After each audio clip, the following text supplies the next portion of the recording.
What do many scents, flavorings, colorings, and medicines have in common? Many of them contain ethanol. Ethanol is also used for fuel. It contains 2 carbon atoms, 6 hydrogen atoms, and 1 oxygen atom. Click the highlighted areas to learn more about how these atoms are connected.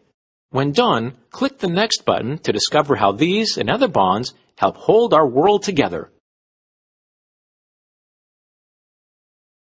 This is a model of an ethanol molecule. Which atom is oxygen? That's right. The red one connected to the carbon atom and the hydrogen atom. Those connections are called chemical bonds. Oxygen shares 1 electron with each of these other atoms. See these 2 black spheres? They represent carbon atoms. Each carbon atom shares 4 electrons with other atoms. Can you find their bonds? Here's a hint. Don't forget the bond between the carbon atoms.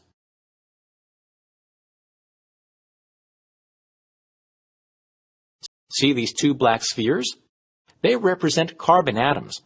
Each carbon atom shares 4 electrons with other atoms. Can you find their bonds? Here's a hint. Don't forget the bond between the carbon atoms. The small gray spheres represent hydrogen atoms. Each hydrogen atom shares 1 electron with another atom. Can you identify the atom that shares an electron with hydrogen? The electron bonds are represented by the straight bars. 5 of the hydrogen atoms share an electron with a carbon atom. The 6th hydrogen atom shares an electron with the oxygen atom.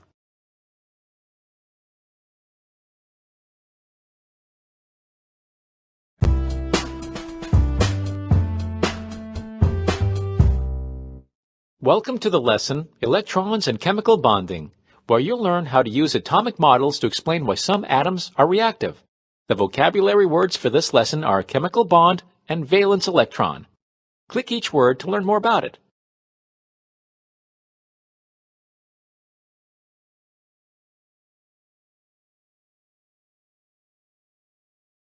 When matter is chemically rearranged, it changes into a new substance. When you combine glue, water, and household borax, a chemical reaction occurs. It results in a rubbery, slimy polymer that can be fun to play with. Use food coloring to give it some color.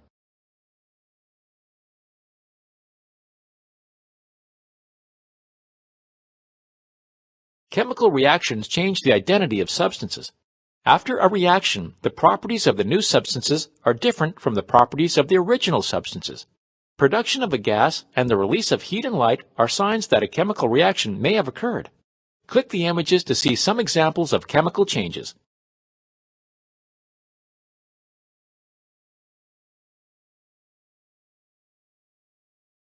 When baking soda and vinegar react, a gas is released.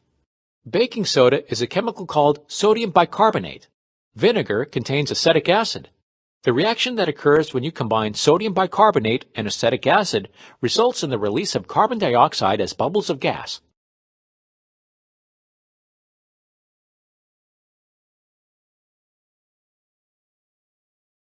Baking results in a chemical change.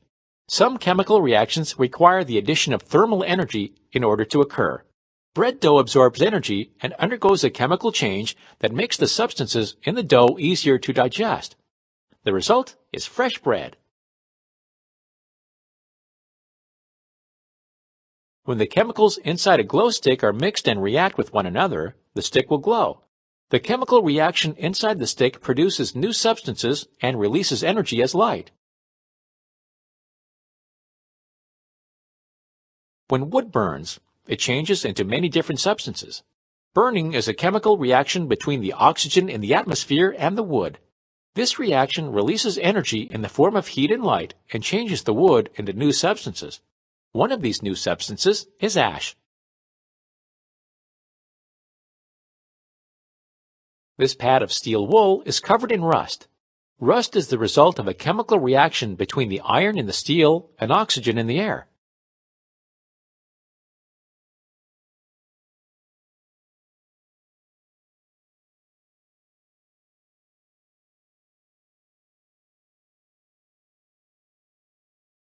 How are atoms held together in chemical substances? By chemical bonds.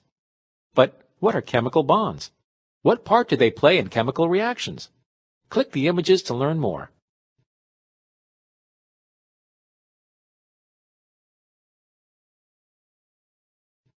A chemical bond is an attractive force that holds the atoms of a chemical substance together. Atoms contain protons and electrons, which have opposite electric charges. So you can probably guess that the attractive force in a chemical bond is really the attraction of opposite electric charges. In this molecule of methane, chemical bonds hold 4 hydrogen atoms to 1 carbon atom. In a molecule of water, a chemical bond holds a hydrogen atom to an oxygen atom. The other hydrogen atom is held to the oxygen atom by another chemical bond.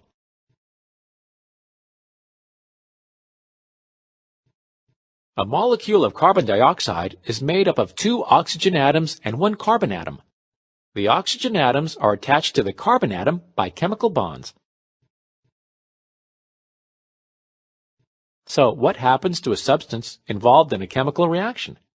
In a chemical reaction, the chemical bonds can be broken and rearranged so that the atoms form a new substance.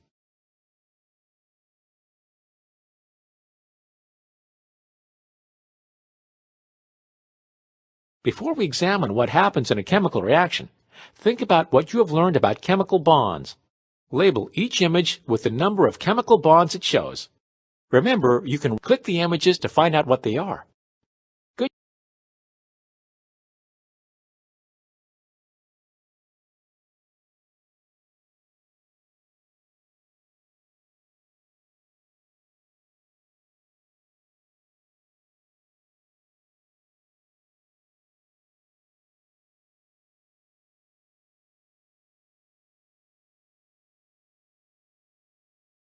Good job. Atoms can join together by chemical bonds. When they do, new substances are formed. A methane molecule has 4 bonds holding the 4 hydrogen atoms to a carbon atom. Hydrogen has 1 bond holding 2 hydrogen atoms together. Water has 2 bonds holding the 2 hydrogen atoms to an oxygen atom. Methanol is a bigger molecule with 5 bonds. In a chemical change, bonds between atoms break, and the atoms rearrange and reconnect to make a new substance. Click play to learn more about a specific chemical reaction. Magnesium is an element. When magnesium metal burns in air, the oxygen atoms from oxygen gas bond with the magnesium atoms to form magnesium oxide. The reaction of magnesium with oxygen releases so much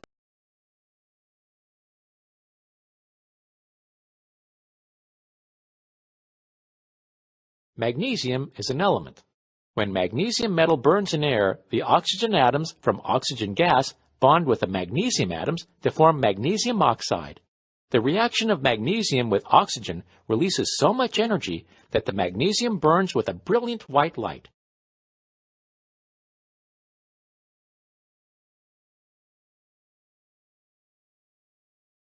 Nitrogen dioxide pollutes our air. It's formed by a chemical reaction between nitrogen and oxygen.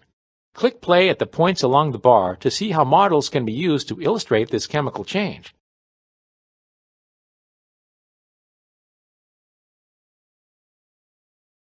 These are models of nitrogen and oxygen. There are 2 atoms of each element in the molecules.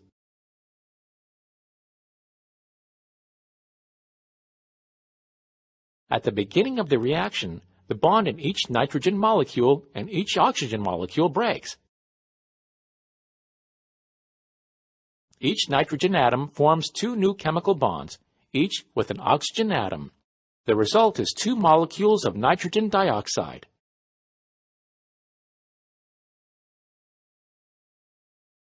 What happens during a chemical change? Click the correct answer.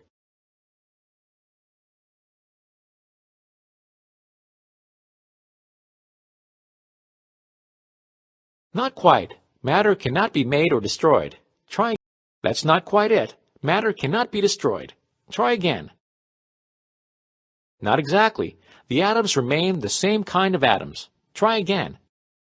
Good job. In a chemical reaction, bonds between atoms are changed. In some reactions, chemical bonds are broken and reformed into new bonds. In other reactions, bonds are only broken or only formed. The atoms themselves don't change, and there is the same amount of matter after the reaction as there was before.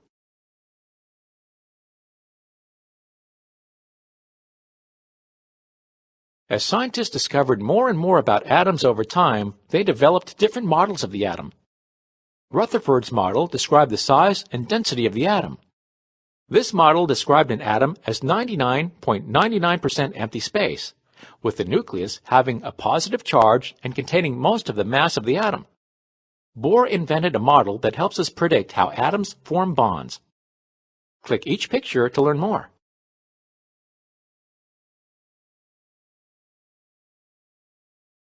In 1915, Niels Bohr proposed a model for the atom in which negatively charged electrons orbit a positively charged nucleus, like planets orbiting the Sun. Bohr's model organizes electrons into energy levels. In this image representing a neon atom, 2 electrons are orbiting at a lower energy level, closer to the nucleus, and 8 electrons are orbiting at a higher energy level, farther out from the nucleus. The electrons in the outermost energy level are called valence electrons.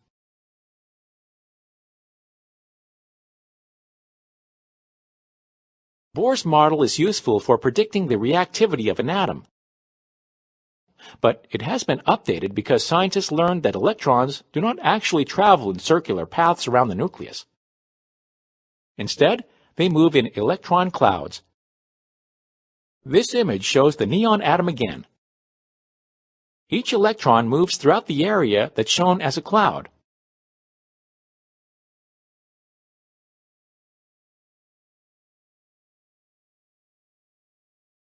Although we now know that electrons don't move in fixed orbits, Bohr's idea that electrons have different energy levels was correct.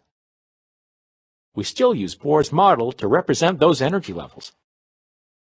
The first energy level of an atom, or the energy level closest to the nucleus, can hold up to 2 electrons. A neutral lithium atom has 3 protons in its nucleus and 3 electrons. 2 of those electrons fill lithium's first energy level, so the third electron will go in the second energy level.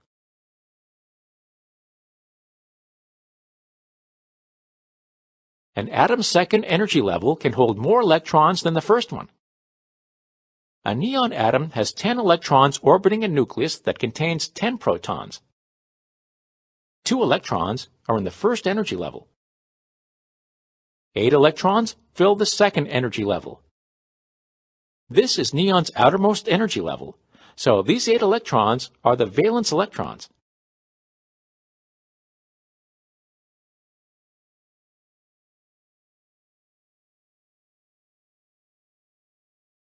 The number of valence electrons that an atom has determines how easily it can form chemical bonds with other atoms. Click the dots on the line to learn more.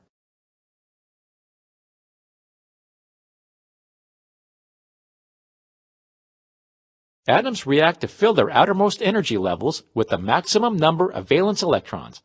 An atom of sodium usually has only 1 valence electron in its third energy level. Sodium is reactive because its outermost energy level is not full.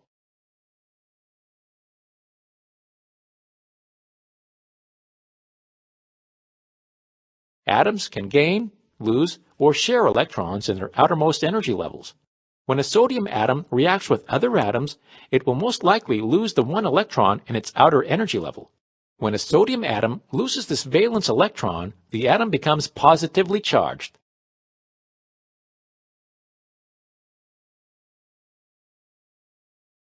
Atoms with a full outermost energy level, such as neon, are called noble gases.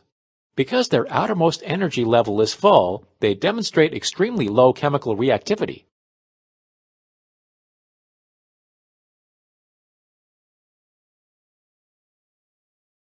Using the Bohr models shown here, determine which of these atoms are least likely to react.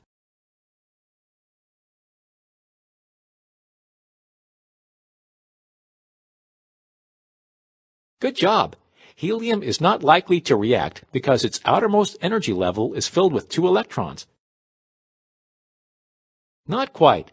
Hydrogen's outermost energy level only has one electron, but it can hold two, so hydrogen is likely to react with other atoms.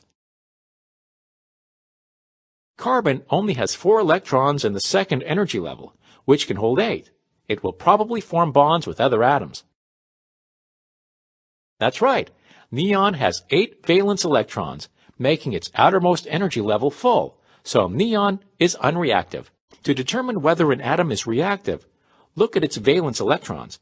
If the outer energy level is full, then the atom is not likely to react. If it isn't full, the atom may react with other atoms to fill its outer energy level. Neon and helium are not likely to react because their outermost energy levels are full.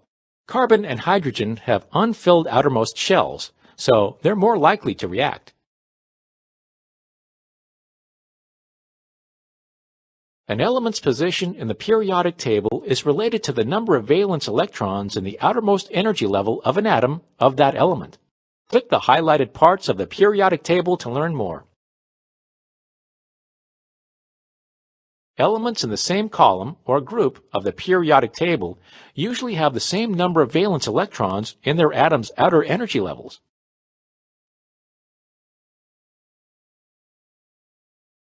The number of electrons an atom needs to fill its outermost energy level can be determined by knowing the maximum number of electrons an energy level can hold, and the number of valence electrons the atom has.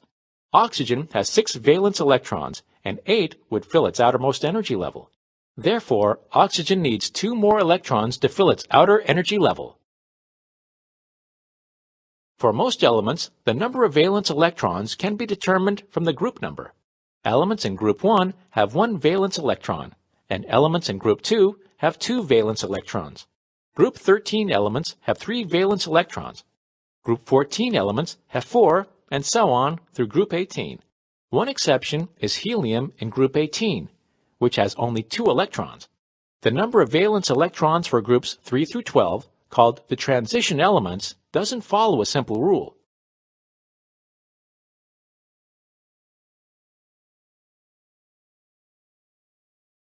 You already know that atoms of one element can react with atoms of another element.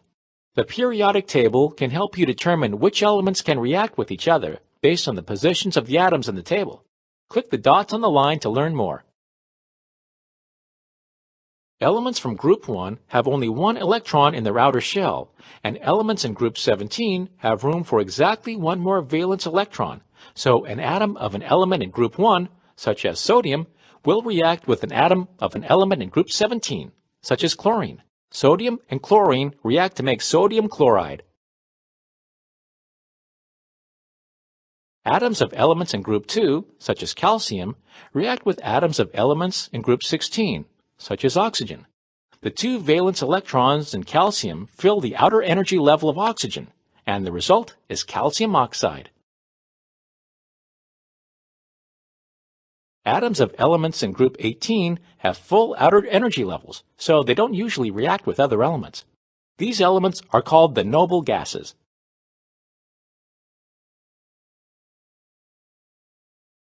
Look at each Bohr model. Label each atom with its group number on the periodic table.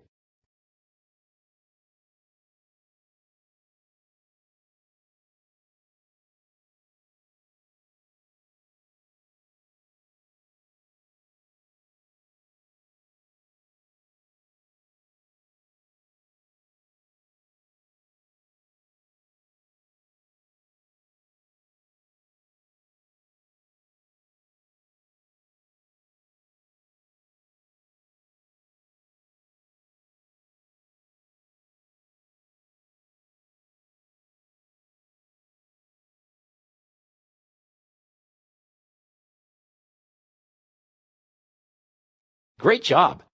Each group on the periodic table contains elements with the same number of valence electrons. So, if you know the number of valence electrons in an atom, you can determine its group. Group 18 elements, except helium, have 8 valence electrons, and then each group, from right to left, has 1 less, until you get to group 13 with 3 valence electrons. From there, skip to group 2 with 2 valence electrons, and group 1 with 1 valence electron.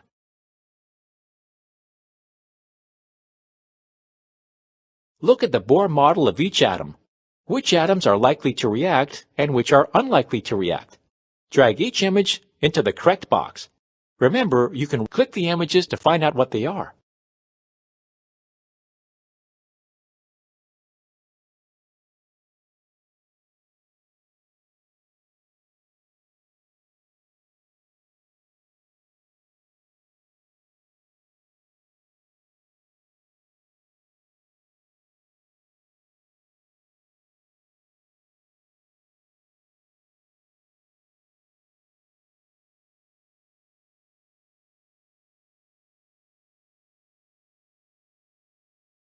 Great job!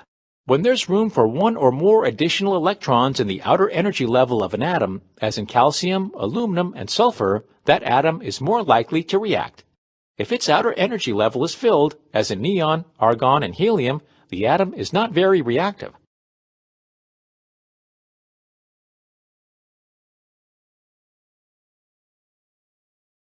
Look at the model of the atom. How many valence electrons does it have?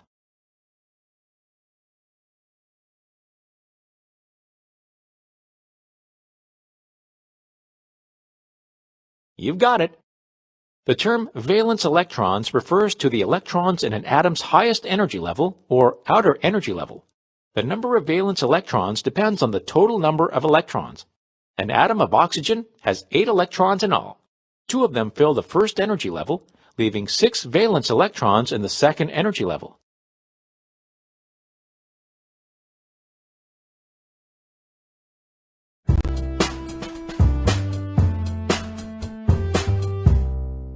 You've learned a lot about atoms, chemical reactions, and electrons.